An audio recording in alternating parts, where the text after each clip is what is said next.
但重要事件真相，掌握政局变化。观众朋友你好，欢迎持续加入新闻大白话，我是主持人谭英文。节目一开始来介绍今天的特别来宾，首先是退役中将帅化明。主持人好，各位观众大家好。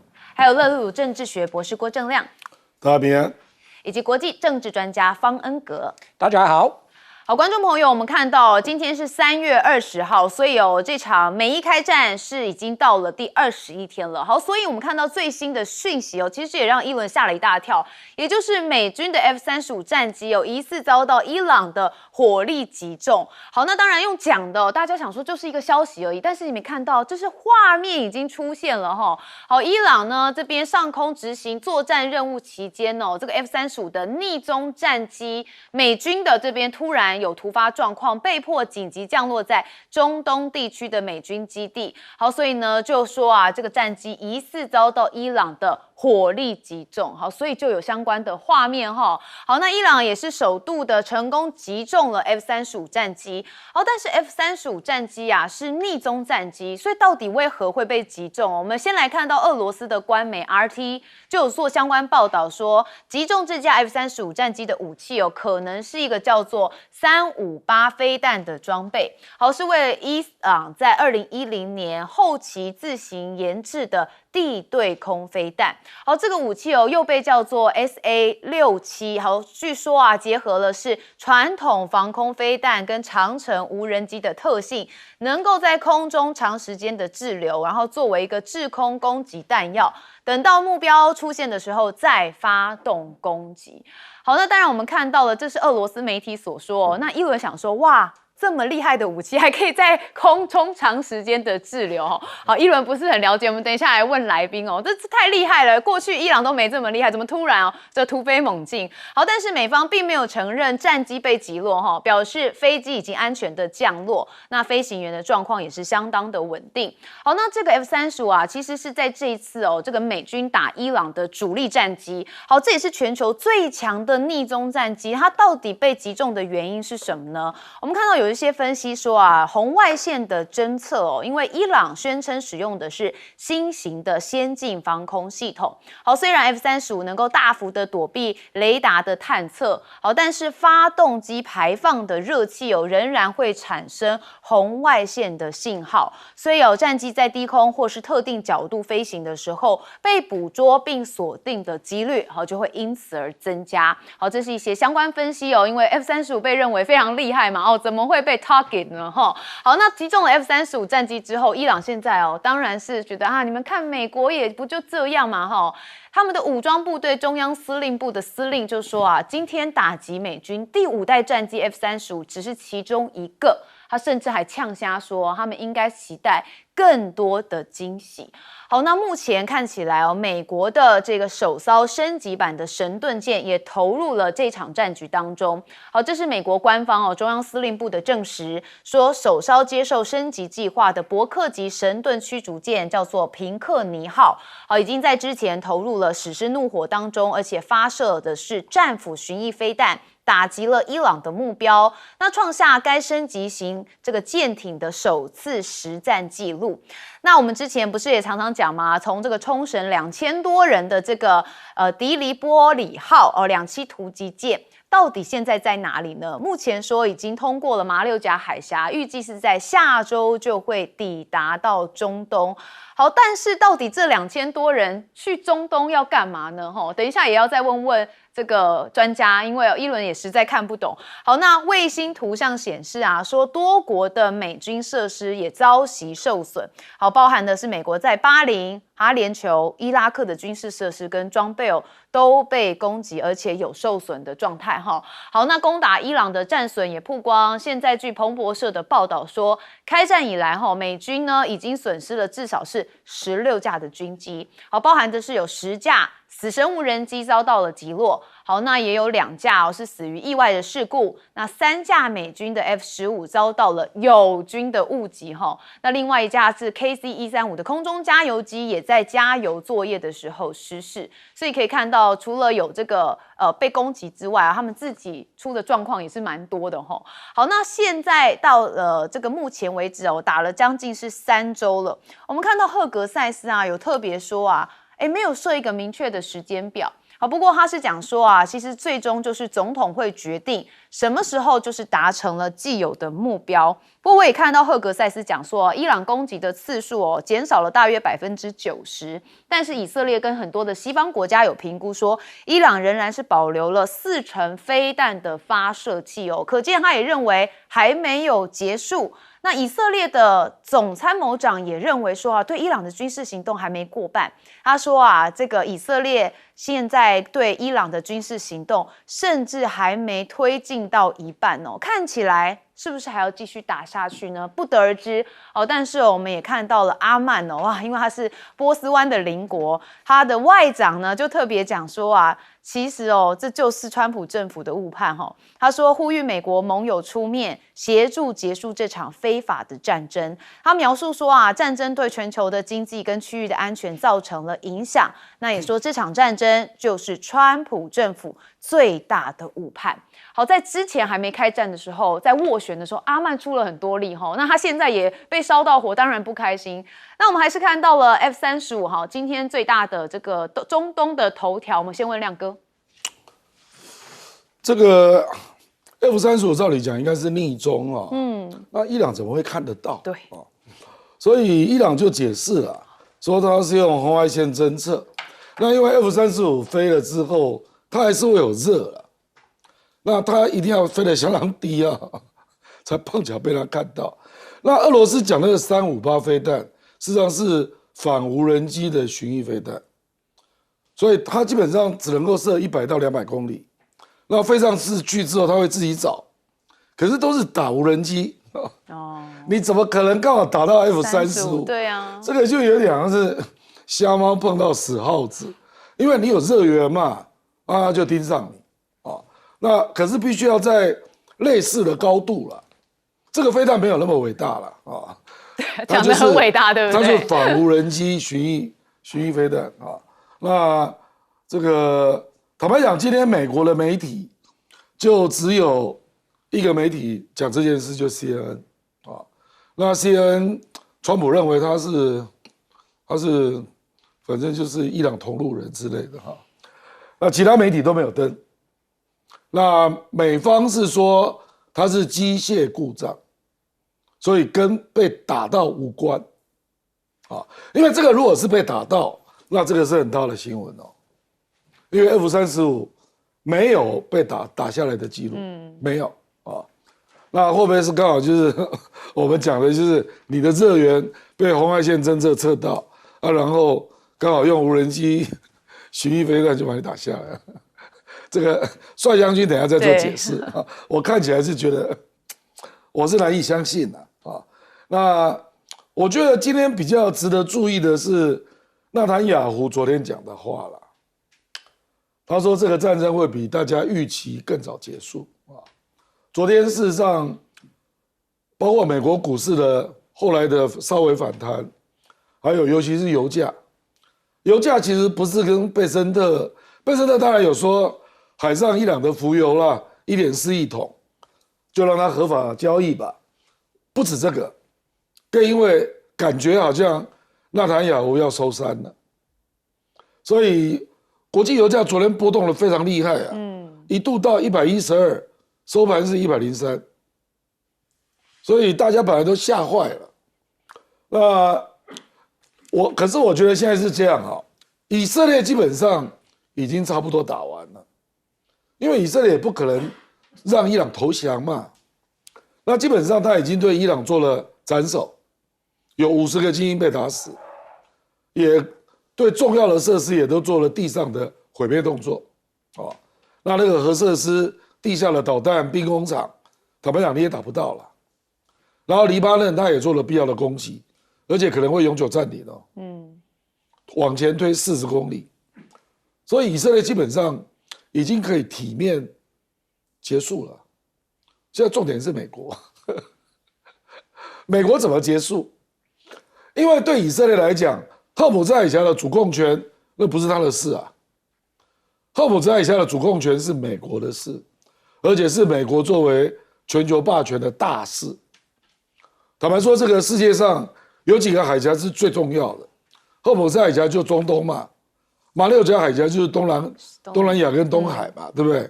另外一个就是巴拿马运河嘛，就中南美洲嘛。那美国是完全控制，可是以目前的状况，他一定要把它拉回来，不然我跟你讲，这个对战后中东的格局哦，我觉得会有蛮大的影响的。比如说海湾国家会怎么想？你美军基地保护不了我，那我一定要想办法跟伊朗打交道啊。那这个就会有点类似1956年埃及收回苏伊士运河。那因为埃及收回，所以所有的周边国家都要跟他打交道，就会变成这样。所以会动摇美国在中东的位置啊。好，帅将军对于 F-35，首先要跟大家讲，世界上这个逆中跟隐形是两码事啊。逆中是什么意思呢？就是雷达看不到你，雷达呢可以很远就侦测一个目标，但是它的涂料吸收了雷达波，所以你看不到它，叫逆中。但是作战的时候不能隐形，在哪里呢？因为这个红外线呢，它的距离很短，热感的这个距离侦测距离很短，所以以前空对空的飞弹的时候都是有红外线的导引设备。那红外线，伊朗这个飞机，照严格讲起来不像是个导弹，它就是一个无人机，但是它可以自空，但是它有侦测红外线。各位听懂了没有？红外线只有距离近的时候才能够侦测到，距离远，热源太远就消失了嘛。热源近，所以以前 dogfight 的时候，所有的飞弹都是有红外线设备。那这架 F-35B 倒霉了呢，是因为它飞得很低。这个伊朗这个是干什么用的？你知道吧？它前面有个弹头嘛，它在天上可以做时间长的巡弋，它用来是对付敌人的无人机群，一大群的无人机。它在这个无人机中间找到热源以后，它一个爆炸，这个碎片可以击落很多无人机。但是它这个爆炸的碎片呢，又不足以把 F-35打坏掉。就是说，我们在20大战空战里面看到很多飞机满身都是疤，这没有把驾驶员打死，没有把油箱打爆，没有把引擎打坏，飞机都可以撑回来。那这架35的状况就是说被弹片所波及，但是飞行的性能还能操控，所以它回得来。那这个飞弹。这个伊朗这个是有价值的，因为你面对人家几百架的无人机一起来的时候，你在中间引爆一个弹头是可以击落不少。那这次刚好瞎猫死老鼠碰到这只 F-35B 呢，飞的他以为够低了，他认为没有什么防空系统可以威胁我，所以飞得比较低，飞得低呢，碰巧碰到这个无人机在那边。它热感一感到了，它就爆炸。它不是直接命中，就是说感应爆炸，就是你在我多少公尺之内，我收到你的信号，我就爆了。碎片波及。对，我们以前那个防空飞弹很多都是这样子。是。好，方律怎么看？从政治的角度来看，Trump 不会很在乎，真的，因为是到目前为止伤亡人数是没有很多。那一架飞机。虽然是美国不希望会发生的事情，但是对川普来说是一架而已啊，小事。对，而且我相信，如果媒体直接问他说你怎么看这件事情，是不是显示你的作战计划有错误，或美国这个科技有问题？他就会很火大的，你怎么会问这个问题？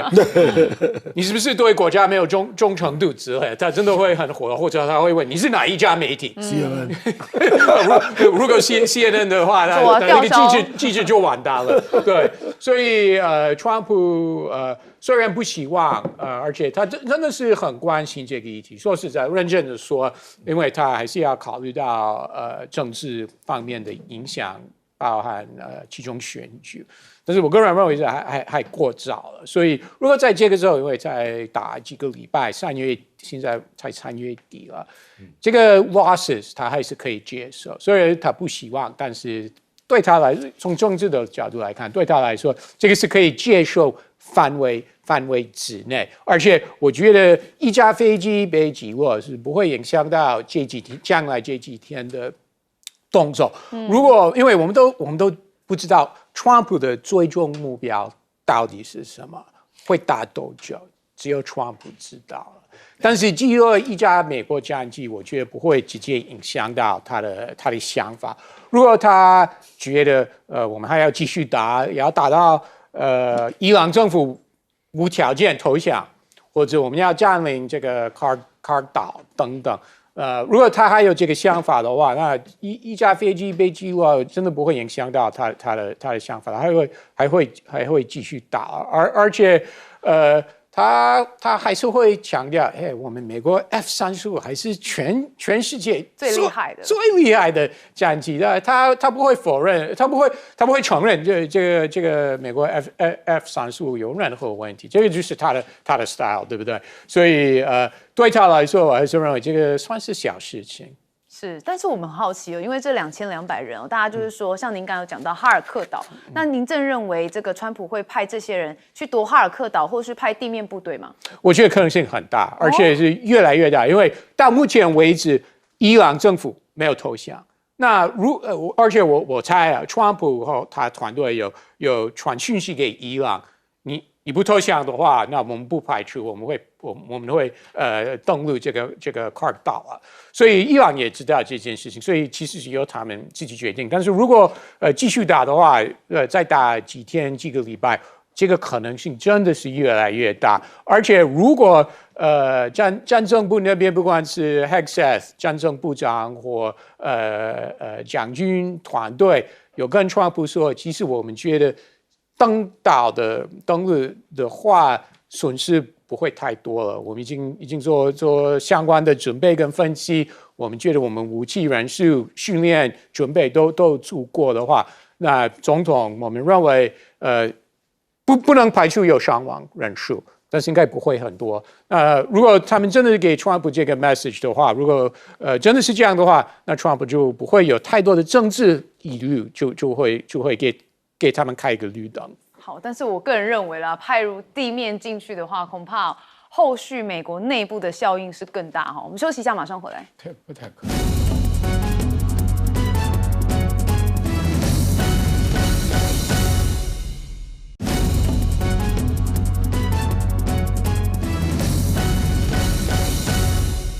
好，现在看到美以1的战局这样是美国跟以色列想下车，但是伊朗根本不想让你下车所以你可以看到他们的真实承诺4的行动来到了第66轮。好，那伊朗呢的第66轮军事行动，他们使用了多种超重型多弹头导弹以及无人机袭击以色列的中部、南部目标，还有中东地区的美军基地。好，所以你可以看到伊朗这边也公告他们动用的是新武器。他说维德纳号呢遇难的船员跟遇难的前情报部长进行报复。好，那在这一轮袭击当中使用了新一代自杀式的无人机机群。好，打击的主要目标包含是以色列的国家安全部、以色列第13频道电视台所在地，还有一个靠近黎巴嫩跟叙利亚边境的军营。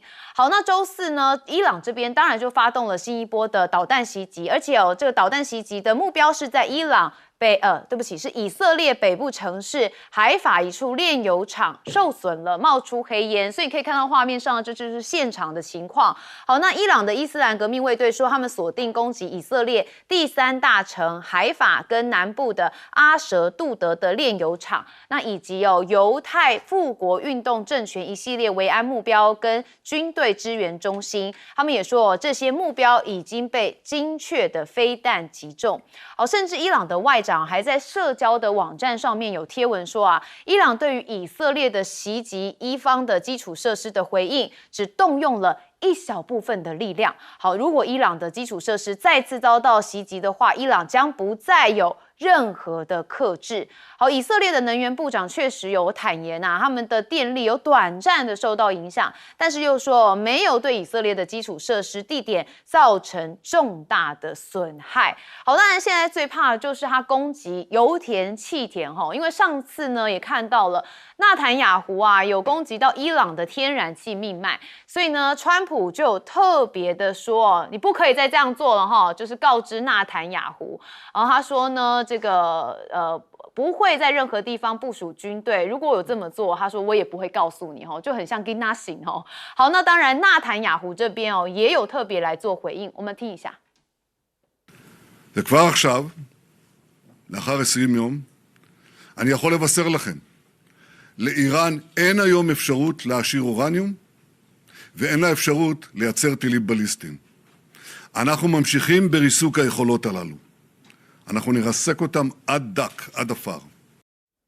好，我是特别看到，你看它的标题有写到，他这个有答应川普要求停息天然气设施，但又说还要完全的击碎它们哦，也就是浓缩铀的部分，直到化为尘土。所以目前一轮也看不太清楚这个以色列的下一步动作是什么，但是蛮能确定，就是他们真的是把战火烧向了能源命脉哦，这恐怕就会有更大的危机。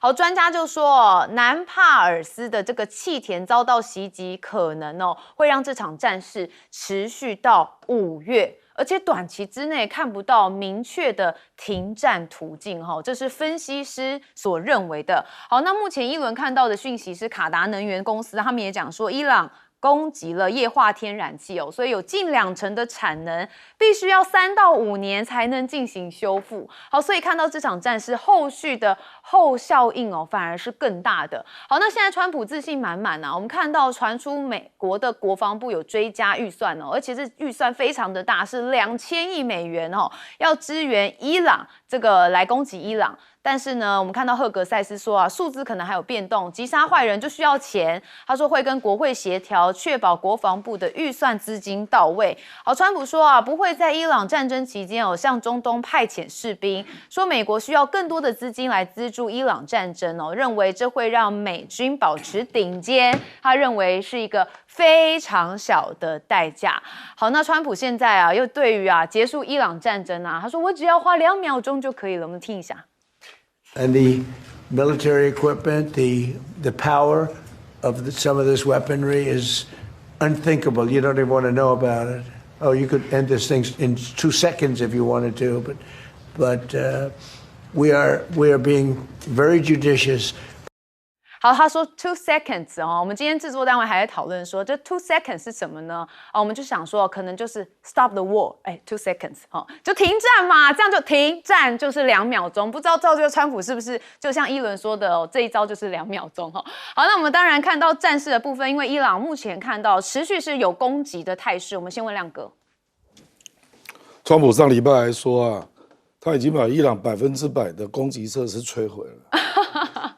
人家到第66轮了呢，所以对他讲话不用太认真了。我觉得是这样啦，就是这个战争就继续下去了。坦白说我也看到美国的媒体针对以色列攻击伊朗的 LNG 的油田，因为伊朗 LNG 的油田在地下跟卡达是连在一起的，那个是全世界最大的 LNG 的油田啊。就很多人觉得很纳闷，说川普为什么会允许以色列打那里了？因为伊朗不会因为这样去打以色列啊，他一定打卡达啊。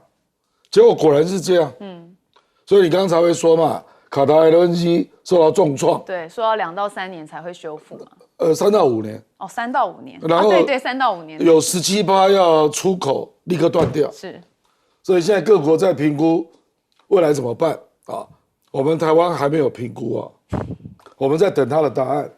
可是我知道有很多国家都受到很大的影响，尤其是韩国韩国已经想了，他们的天然气也是从卡达去30%我们是33%那这里就觉得蛮奇怪，所以以色列现在还可以这样乱炸，都不用经过美国同意吗？如果是这样，那就蛮可怕了。因为川普后来又说，我打电话给纳坦雅胡了，叫他不要炸天然气，纳坦雅胡也答应我了。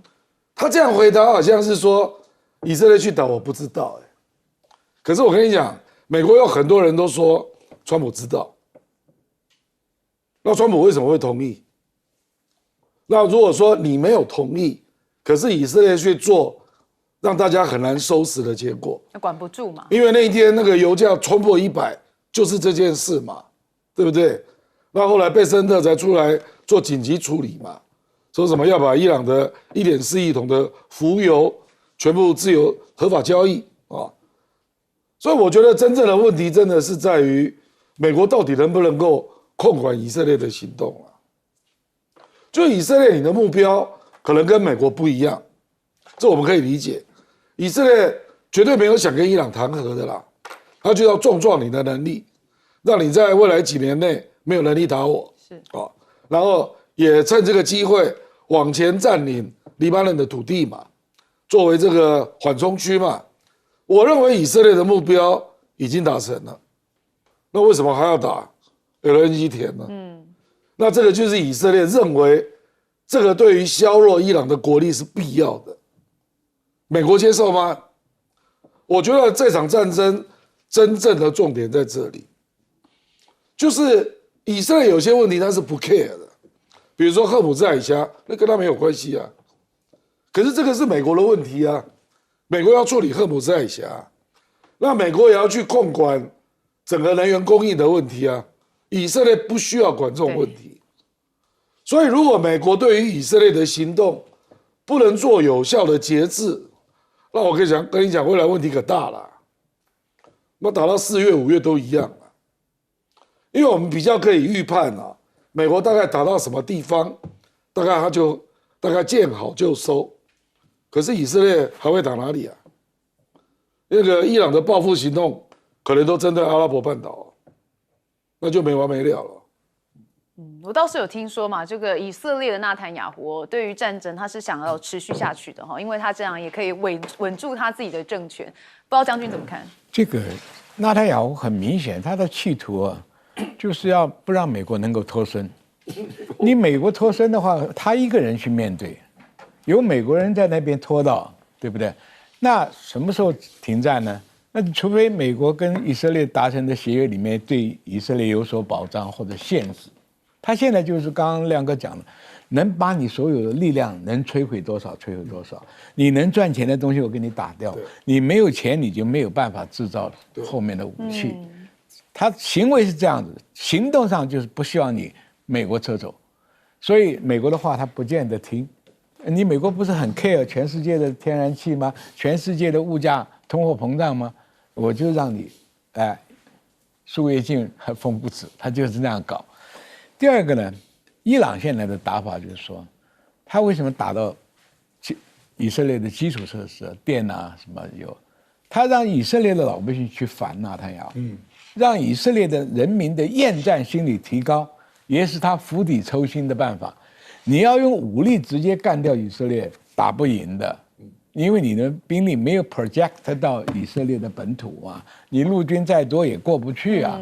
所以这个问题就是说，只有让纳坦雅胡本来已经不受以色列老百姓爱戴了，因为你贪腐了，什么案子一大堆，对不对？现在只要在以色列老百姓天天躲警报，天天缺这个什么缺那个什么，让纳坦雅胡能够下台。所以这个东西各有各的盘算啊，各有各的盘算。美国的困扰就是说，你在世界警察霸主的地位，你霍姆斯海峡怎么解决？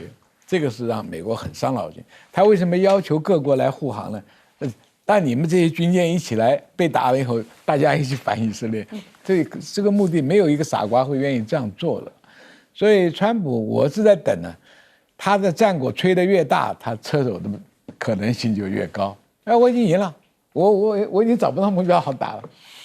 我最感兴趣就是那个2栖登陆舰，你到底要干什么？是，你要通过霍姆斯海峡里面去占那个岛，我跟你讲，你活不了。你去打伊朗的本土，你自己踩进泥沼，自寻死路。对，月底才会到。所以我最感兴趣，也许我们的军事学养不够，不知道你这2500，我也想不出来，2500人能干什么？是，你夺个小岛是有可能。通常你后面没有大军的支援，你唯一能快速支援他的是空降部队，就巴尔空降师。巴尔空降师，但是一个师加这2500人又能怎样？要占领那个哈克岛后面的补给问题也要注意。你要占领哈克岛，你的2栖登陆舰进不去，你空降下去，你的后勤补给怎么办？那问题，而且你那个岛还在伊朗的飞弹甚至于火箭炮，这个火炮的射程范围很近嘛，那你怎么存活？直接变成目标啊。你要在那个岛上存活，就像金门一样。那个哈克岛距离霍姆斯海峡400公里耶，你怎么进去？是，你被人家那打靶一样打。对，所以你那个水道只有3公里宽，大家一直讨论的问题。你船也开不快，你在我面前慢慢走，我就慢慢打嘛，练靶子。哎呀，方律怎么看？其实内塔尼亚胡的状况跟川普是很相似，因为年底以色列也要选举，对不对？而且其实我们到目前为止，我们不知道内塔尼亚胡会不会想再次参选，或他会趁这个机会下台，这个目前是个问号。但是他应该会想继续执政。所以他跟川普一样，因为川普要关心期中选举，那内塔尼亚胡要关心这个国会重选的问题，所以对他来说，他也是希望这个战争是很顺利，不要造成太多的不管是军人的伤亡或平民的伤亡，所以他的确是有这个疑虑啊。他也有除了来自国内的压力，当然他也有来自川普的压力，但是他们2个人之间的互动真正是什么情况？我觉得我们都在局外，我们真的不知道。谁说你可以攻打什么目标？谁说你不能啊？我们不知道，我们真的不知道是实现讨论。川普说可以，或川普说你不可以，但是内塔尼亚胡还继续做。我们真的这样猜，我们真的不知道他们2个人的内幕。但是到目前为止，虽然川普说以色列不会再次这样做了，但是川普好像是没有跟内塔尼亚胡特别生气了。真的没有对他特别生气，我觉得他没有，因为如果真的事先知道，如果很生气的话，他就会直接，而且川普又是一个不能藏的人，他会直接批评嘛，对，他会说内塔尼亚胡他的判断力不对或怎么样，川普一定会公开批评，那他这次是没有，所以我认为对怎么进行这次战争的相关的行动，他们的想法还是会到目前为止相关的意志了，合作度还是很高，对，没有他们没有什么分歧的意见的状况，那会维持多久？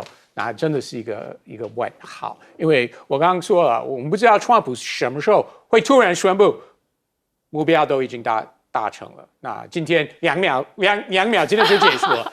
那到时候这个会不会符合内塔尼亚胡的想法，真的是一个问号。对，所以就是等于川普的2秒钟，不代表纳坦雅胡的2秒钟，也不代表伊朗的2秒钟。所以这个东西在战局上面，不是说我想收手就收手，有可能伊朗就是不让你下车。回到刚开始一轮讲的好，我们休息一下，马上回来。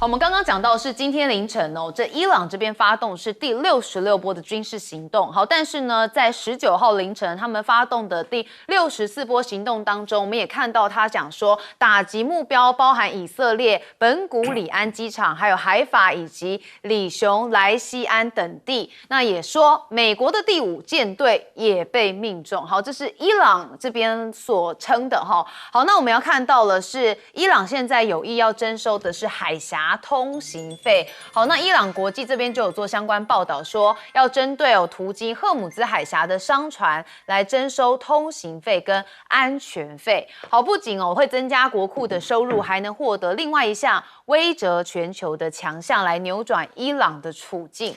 好，所以如果这场战争后来变成是比较淡化的话，但是赫姆兹海峡问题还是必须解决。好，伊朗现在抛出了这样的讯息。好，所以我们看到伊朗最高领袖穆杰塔巴的发言人就有说，那征收的通行费实际上是可以起到制裁西方的作用。好，那以色列的安全内阁成员呢，则说，现在打击伊朗的战争对以色列国来说是莫大的福报。好，争论的焦点不应该是战争何时结束，而是应该我们如何延长并加深战争造成的破坏。好，我确实有点听不太懂这个安全内阁的说法哈。好，那当然伊朗这边也说以色列使用的电信硬件由德、奥法这4国生产。好，那一些通信的领域专业的这个团体在获取以色列所使用的通信公司还有这个硬体相关的讯息之后，也成功的破解了以色列军队安全通讯的相关代码。好，也就是说伊朗有掌握到以色列一些军事相关的讯息所以也是应该就是想要借此来分析说他们如何能够这么精准的命中一些目标。好，那我们现在要看到了这个波湾的咽喉到底是谁来保护呢？现在传说这个英国的军队要派员到美军的中枢，要重启海峡。这是《泰晤士报》所说英国的国防部有跟匿名官员透露，那军方有一组专家已经进驻到了这个美国佛州的坦帕市麦克迪空军基地的美军中央司令部。好，这个任务就要协助美方定出一个方案，好让船只通过外界认为埋有水雷的赫姆兹海峡，规划疏通海峡的航线。好，那英国的外相也跟王毅有通电话2个人谈到的就是中东局势。我们先看王毅怎么说他说战火延宕其实没有赢家，停火止战是人心所向，所以敦促各方立即停止军事行动，来通过平等对话解决分歧。那英国的外相则说，英方希望跟陆方来保持密切沟通，也是要推动战事尽快结束，重启外交的谈判，也寻求一个长期的解决方案。好，那当我们看到英国的军方有被传出有秘密的来密谋重启，好，但是外长跟中方说的又是另外一种的说法。好，那西班牙的首相说美以的行动违反了国际法。好，这是桑切斯他说，西班牙的社会从一开始就对美国跟以色列打击伊朗的做法予以谴责，不予支持，并认为他们违反了国际法。好，所以你看到吗？感觉西班牙跟美国之间其实是有一些嫌隙的这也难怪美国之前对西班牙说你的贸易我要继续课税好，那看起来目前对于战争的上头来说也是没有站在美方这边的。好，那当然看到了就是油因为油这件事情当然还是全球最大问题，也是美国的核心问题，必须要解决好，那我们看到美国的财长贝森特他就有特别赶快了做一些做法说美国可能在未来的几天要来解除对滞留在海上的伊朗石油制裁，所以就要释放大约是1.4亿桶原油，要缓解全球石油供应的压力，而且要降低油价。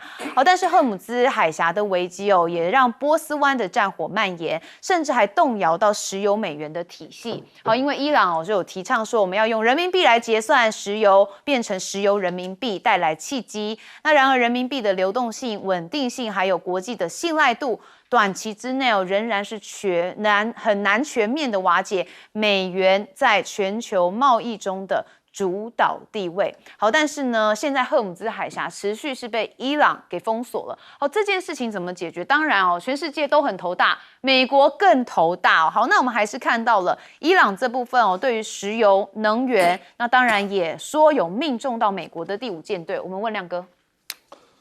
其实这个战争真的对大局来讲，重点是赫姆兹海峡。这个有点像1956年苏伊士运河战争那个时候埃及就是收归国有嘛，然后英法出兵，对不对那后来美国就不希望英法再把人家拿回去嘛，所以埃及就收回了苏伊士运河，所以从此埃及就从苏伊士运河通行费赚得盆满钵满。哇，这个赚很多钱啊，埃及啊。那英镑从此在北非就开始瓦解，因为你不在这里嘛，你没有权利嘛。所以我们现在在观察的其实是荷姆兹海峡。如果说伊朗，比如说他可能会做分级管理啦，因为你不可能在这边都不让人家过去，这是国际的公共问题所以他可能就说跟我交战的不能过去，这个是最终啊，就美国、以色列你们不能过去啊。那事实上，美国跟以色列也不会用那里的，他用不着啊，所以他会让其他国家可能会分友好程度啊，那科不一样的那个过路的通行费啊，你只要交了这个费用，就等于是承认了伊朗的权威，是承认那边是伊朗管控的，对，就会变成这样。那这个可能会有一些国家排斥嘛，那你排斥你就不要过啊，就变成这样。因为这个地方啊，这个真的是地理救了伊朗啦，不是说要打得赢美国或英国啦，而是这个地形你真的很难通过。我跟你讲啊，而且伊朗很坏啊，现在主航道下面都是水雷，它引领你从上面那个小岛通过，你知道吧？所以那个缝很小，比如说前天过了9艘船，2艘印度，1艘巴基斯坦。另外6艘都是伊朗的油轮，那伊朗的油轮就是开到外面，在巴基斯坦的港口换装给中国啊，所以历来都是这样运作的啊。那你现在就要问嘛，你说美国2艘2栖驱逐舰要经过这里，你没有开火，你怎么过啊？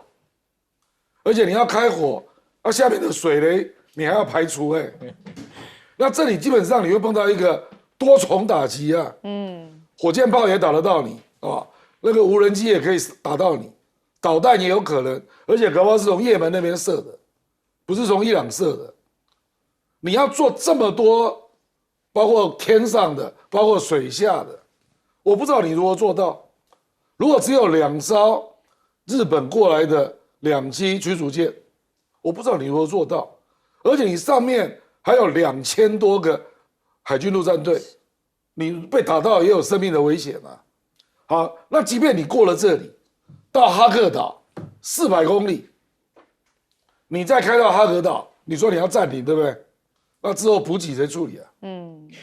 都是问题啦。我跟你讲，为什么人家别的国家没有同意？因为你连美国海军都没有同意，而且我没有看到任何军方提出来的作战计划。写不出来吧？研究了半天，你到底选什么目标，我都想不出来。所以不可行嘛？你怎么全身而退？是，对。但是我听刚才亮哥的说法，感觉反而这样子，伊朗是塞翁失马反而他因为控制了荷姆兹海峡，接下来大家就是必须要被打那么惨，就没有塞翁失马，已经很惨了。是，但战争就是没有赢家了。好，我们接下来问将军。那伊朗最聪明的办法就跟川普谈嘛。这条船所有的保护费你可以分一点嘛？我这样等于美国承认了他的管理权。不是，美国承认我拿到荷姆斯的管理权的一部分，也是一种胜利啊，解决了全。名字要改川普海峡。对。Oh my god！ 川普海峡，而且解决全世界的问题，你们的油都有来了，对不对？我美国反正不要油嘛。以色列也不要，以色列要打定一个油管，你知道吗？一个油管运输解决它的问题，这不是皆大欢喜吗？对不对？而且美国可以讲，这是我的胜利啊，我解决了全世界的问题，靠打仗是不行的。谈，伊朗也希望你只要解除我的制裁，我又收保护费，何乐不为啊？哎呀 ，win-win 是不是？对，双赢。win， 这不只是 win-win，everybody win。多少国家？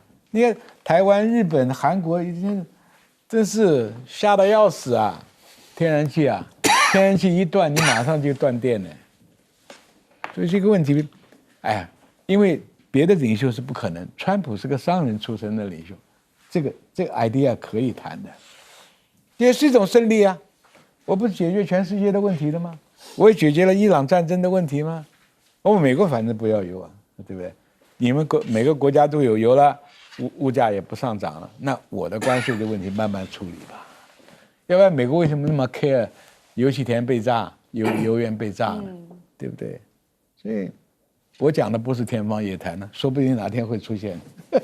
对啊，因为川普毕竟是一个商人的商人嘛，你现在用战争解决不了这个问题，至少比英法成功，对不对？苏伊士运河他们都被赶走了。对，是，所以就觉得会在商言商。在商言商啊，这个人就是可以谈的嘛。而且他 taco 也不是一次啊，这个不算 taco 啊，他还可以宣布，你看这是多重大的胜利，而是战争不能解决的问题，我把它解决了，这个时候可以拿诺贝尔奖了。将军，那我很好奇问一下，因为现在战争打到这样态势感觉以色列跟美国要退不退，那未来接下来可能会认为是有一种单打双不打的状态吗？这个也可能在新闻有过嘛，到最后变炮旋弹嘛，这意思吧。帮我们分析一下这部分。因为这个东西啊，再弄下去，以色列也撑不住。以色列你不要讲，这个国家很小，它的经贸生意做得不错的。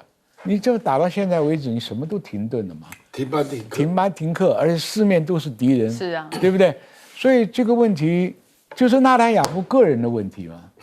假定以色列老百姓觉悟的话，他就不要再这样玩下去。因为你看伊朗现在的打法，就是在打的你一天24小时躲警报，缺水缺电的事情出来，你知道吧？以色列也是一个民主国家。他虽然他都是一个教派，里面还有不同的教派，还有一个派是不当兵的，最近也闹得很凶啊，对不对？所以这个问题看每个国家的作战的方式跟作为，可以看得出他的企图。伊朗不可能歼灭所有的敌人嘛，那只有从这边呢造成那个另外一种压力。美国也没办法把霍姆兹海峡用军事的方法来解决嘛，所以这个东西。win，大家也可以谈的。是，所以如果以商人的角度，就是能谈的都不是问题。你看川普到现在哪样东西不谈钱？是，那用钱解决都不是问题。你看他哪样东西不用钱？是，方律怎么看？川普根本不在乎英国跟西班牙说什么，真的不在乎。西班牙这个首相从开始打仗一直公开反对，对，那这个川普有注意到，有回应，但是他一直讲，我说这个首相真的没用啊，不会影响到川普的决定，对不对？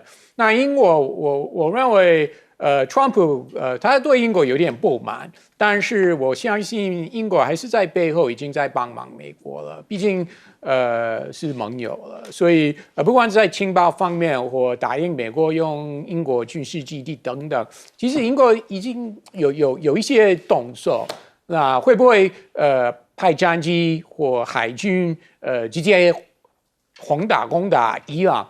目前伊朗还英国还不愿意，但是其他的帮助应该是已经给美国了。川普知道，在这个两国之间，英国跟美国这个 relationship， 这两国关系之间，是美国有优势，所以英国还是会配合美国。Always like this， 真的，美国每次打仗，英国都会配合。所以英国外交部长跟王毅通电话讲什么，美国一点不在乎，真的是对美国来说完全没有意义，因为美国知道最后英国还是会配合美国的政策了。对，那西班牙真的更不用讲，真的。更不重要，对不对？好，那您看到像刚刚我们大家有讨论到赫姆兹海峡部分，你觉得最后会演变成一个什么样子的状态，才能让美国这个部分的核心利益是保留住的？这个我认为是由伊朗决定啊，他们可以今天向美国说我们要谈条件，